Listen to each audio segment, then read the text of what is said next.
Assalomu alaykum. Sizlar bilan men yurist Jonibek Abdullayev.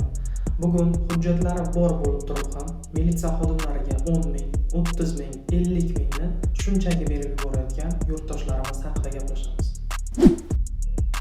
Agar siz o'z huquqlaringizni talab qilmasangiz, uni poymol qilishda davom etadi. Militsiya to'xtatdimi? Siz rus tilida yaxshi gaplasha olmasangiz ham birinchi navbatda tarjimon talab qilish huquqiga egasiz. Agar sizdan pul talab qilishsa yoki jarima desa, protokol tuzishini talab qiling. Protokolda aniq ko'rsatiladi, qaysi qonun buzilganligi, jarima miqdori, kim rasmiylashtirgani. Shunda siz xodimning qo'liga emas, davlatga to'laysiz. Ya'ni hujjat bor, ham huquqingiz himoyada. Eng to'g'risi hujjatlar tartibda bo'lishi. Hujjatlaringizni tekshirish, to'g'rilash va huquqiy masalalarda maslahat berishga biz doim tayyormiz.